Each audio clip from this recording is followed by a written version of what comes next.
les podcasts Web Girondins. Salut, c'est Nico de Web Girondins. Je vous retrouve pour les tops et les flops de la rencontre Dinan-Bordeaux. Les Girondins se sont inclinés sur le score de 2-1.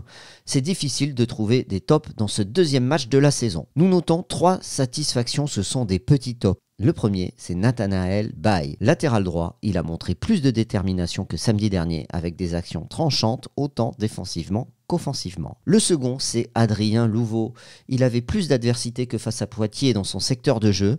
Il a été utile à la récupération et en milieu relayeur. Physiquement, il est beaucoup mieux que la semaine dernière. Enfin, le dernier, c'est Nolan Bont, qui est entré à la mi-temps et qui a amené de la percussion sur le côté gauche.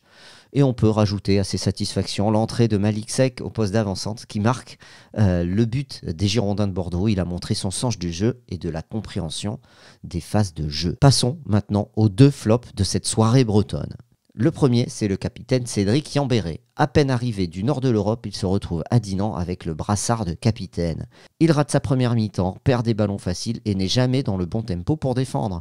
En seconde période, il montre plus d'agressivité et de détermination dans son jeu. Enfin, son leadership n'a pas sauté aux yeux pendant cette rencontre. On l'a vu râler plutôt qu'encourager, on attend plus de lui. Le deuxième flop, c'est Yanis Mergi, l'attaquant des Girondins qui joue en position de numéro 9. Il a traversé cette rencontre en touchant très peu de ballons. Ses coéquipiers ont du mal à le trouver dans le jeu ou à la finition.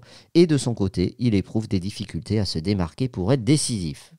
C'est terminé pour les tops et les flops. Merci d'avoir écouté cette rubrique. Je vous donne rendez-vous samedi pour un prochain top et flop. À très vite sur Web Girondins.